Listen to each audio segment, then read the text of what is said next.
Hello बच्चों, आज हम पाठ 6 रासायनिक अभिक्रिया और उत्प्रेरक का नया टॉपिक स्टार्ट करेंगे। लास्ट लेक्चर में आपको कौन कौन सी अभिक्रियाएं पढ़ाई थी? मंद अभिक्रिया, तीव्र अभिक्रिया, उत्क्रमणीय अभिक्रिया और अनुत्क्रमणीय अभिक्रियाएं पढ़ाई थी। अब हम आगे की अभिक्रियाएं पढ़ेंगे। आगे है ऑक्सीकरण और अपचयन। ऑक्सीकरण और अपचयन के बारे में आप पिछली कक्षाओं में भी पढ़ चुके हो। अभी तक आपने एक ही तरह से ऑक्सीकरण और अपचयन की परिभाषा पढ़ी थी कि ऑक्सीजन का जुड़ना तो क्या कहलाता है? ऑक्सीकरण। किसी भी रासायनिक अभिक्रिया में ऑक्सीजन का जुड़ना क्या कहलाता है? ऑक्सीकरण। और ऑक्सीजन का निकल जाना क्या कहलाता है? अपचयन कहलाता है। लेकिन अब हम ऑक्सीकरण और अपचयन की जो क्रिया है उनको कई प्रकार से समझेंगे। कई आधारों पर ऑक्सीकरण और अपचयन की अभिक्रिया को समझाया गया है। तो कौन कौन सी ये आधार हैं, इनको हम एक एक करके पढ़ेंगे। पहला है ऑक्सीजन के संयोग और वियोजन के आधार पर। तो संयोग का मतलब क्या होता है? ऑक्सीजन का जुड़ना। और वियोजन का मतलब क्या होता है? ऑक्सीजन का निकलना।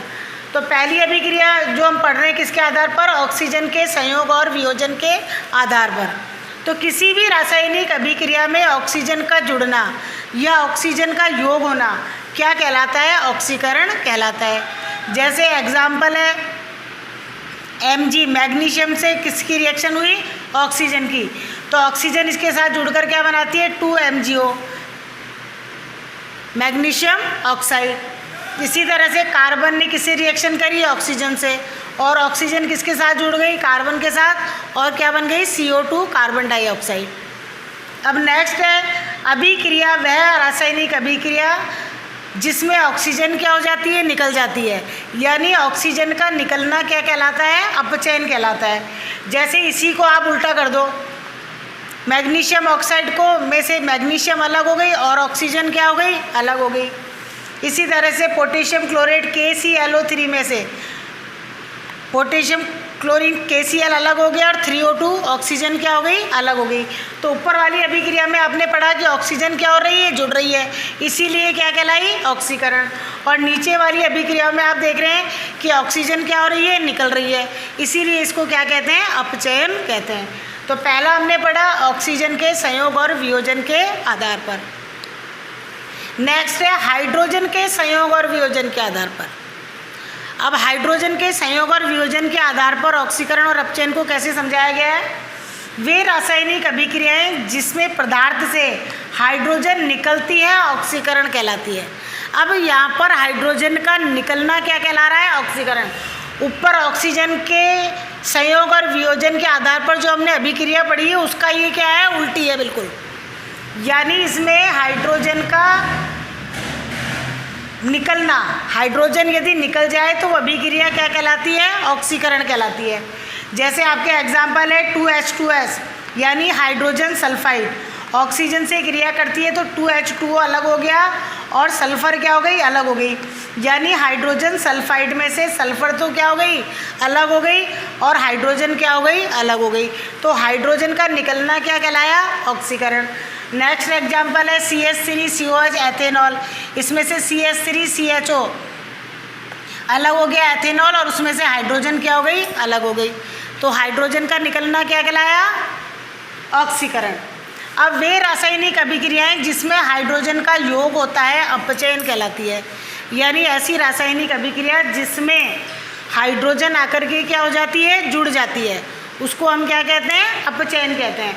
जैसे एथीन का किस में बदलना है? एथेन में। ये वाली रासायनिक अभिक्रिया मैंने आपको पीछे भी पढ़ाई थी और ये सबसे इम्पॉर्टेंट रासायनिक अभिक्रिया है, हाइड्रोजिनेशन ऑफ एथीन, यानी एथीन का हाइड्रोजनीकरण। अब ये डबल बॉन्ड सिंगल बॉन्ड मैंने आपको पहले भी बताया कि जब हम अगला चैप्टर पढ़ेंगे कार्बन यौगिक उसके अंदर पढ़ेंगे तो double bond CH2 double bond CH2 क्या होता है? एथीन। इसमें से हाइड्रोजन से इसकी रिएक्शन कराई तो इसमें से हाइड्रोजन इसके साथ में जुड़ जाएगी। CH2 किस में परिवर्तित हो गया? CH3 single bond CH3 ethane में। ये उत्प्रेरक है, ये आपको पहले रासायनिक अभिक्रिया के चरण बताए थे। उत्प्रेरक को लिखा जाता है, ताप को लिखा जाता है, दाब को लिखा जाता है, वो लिखा हुआ है। तो यहाँ पर हाइड्रोजन का जुड़ना क्या कहलाया? अपचयन। इसी तरह से H2 + Cl2, हाइड्रोजन ने Cl2 से क्रिया करी तो क्या बन गया 2HCl हाइड्रोक्लोरिक अम्ल। तो हाइड्रोजन इसके साथ में जुड़ गई तो ये क्या कहलाई अपचयन। अब हाइड्रोजन में हाइड्रोजन का निकलना तो क्या है ऑक्सीकरण, और हाइड्रोजन का जुड़ना क्या कहला रहा है अपचयन कहला रहा है। नेक्स्ट है विद्युत धनी तत्वों के संयोग और वियोजन के आधार पर। अब विद्युत धनी विद्युत ऋणी तत्व क्या होते हैं। वैसे तो आप 9th क्लास से पढ़ते आ रहे हैं कि किसी भी तत्व के ऊपर धन या विद्युत जो चिन्ह लगाया जाता है वो इलेक्ट्रॉन के आदान प्रदान के आधार पर लगाया जाता है। जो इलेक्ट्रॉन का दान करते हैं उनके ऊपर तो क्या आता है धन का चिन्ह आता है, धन विद्युती, और जो इलेक्ट्रॉन को ग्रहण करते हैं उनके ऊपर कौन सा आता है ऋण विद्युती चिन्ह आता है।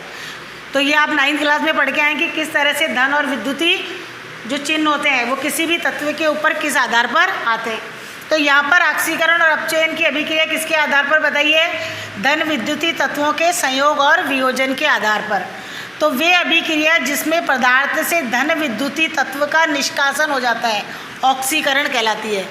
तो ऐसी अभिक्रिया जिसमें से धन विद्युती जो तत्व है वो क्या हो जाता है निकल जाता है, उसको हम क्या कहते हैं ऑक्सीकरण कहते हैं। जैसे पोटेशियम आयोडाइड Ki क्लोरीन से क्रिया करी Cl2 से तो 2KCl पोटेशियम क्लोराइड अलग हो गया, और आयोडीन इसमें से क्या हो गई अलग हो गई। तो आयोडीन इसमें क्या थी धन विद्युती तत्व, तो धन विद्युती तत्व पोटेशियम से आयोडीन क्या हो गई है अलग हो गई है। तो अलग होना क्या कहलाया ऑक्सीकरण। इसी तरह से हाइड्रोजन सल्फाइड H2S की Cl2 से रिएक्शन कराई तो 2HCl अलग बन गया और सल्फर क्या हो गया अलग हो गया। तो जो अलग हो गए वो कौन से कहला रहे हैं धन विद्युती तत्व, और धन विद्युती तत्व का निष्कासन होना क्या कहलाता है ऑक्सीकरण कहलाता है। अब वे अभिक्रियाएं जिनमें पदार्थ से धन विद्युती तत्व का योग होता है, यानी जिसमें धन विद्युती तत्व क्या हो जाते हैं जुड़ जाते हैं, उसको हम क्या कहते हैं अपचयन कहते हैं। जैसे मैग्नीशियम और क्लोरीन की क्रिया करी तो MgCl2, मैग्नीशियम इसमें क्या है धन विद्युती है, जो क्लोरीन के साथ में जाकर के क्या हो गया जुड़ गया और मैग्नीशियम क्लोराइड बन गया। तो धन विद्युती तत्व का जुड़ना क्या कहलाया अपचयन, और धन विद्युती तत्व का अलग होना क्या कहलाया ऑक्सीकरण। आपसे एग्जाम में जो ऑक्सीकरण अपचयन की अभिक्रिया है वो इन्हीं आधार पर पूछी जाएगी। तो आपसे जिस आधार पर परिभाषा पूछी जा रही है एग्जाम्पल के साथ में आपको उसी आधार पर ऑक्सीकरण अपचयन की अभिक्रिया समझानी है। अब आपको अपनी होमवर्क कॉपी में जो आज ये 3 आधार बताए हैं ऑक्सीकरण और अपचयन के, ऑक्सीजन के संयोग और वियोजन के आधार पर, हाइड्रोजन के संयोग और वियोजन के आधार पर, और विद्युत धनी तत्वों के संयोग और वियोजन के आधार पर। तो ये तीनों जो अभिक्रियाओं के हैं रिएक्शन जो है इनकी और इनकी जो परिभाषा है उनको अपनी होमवर्क कॉपी में करना है। आगे की अभिक्रियाएं हम नेक्स्ट जो टॉपिक है उसमें स्टार्ट करेंगे। Thank you.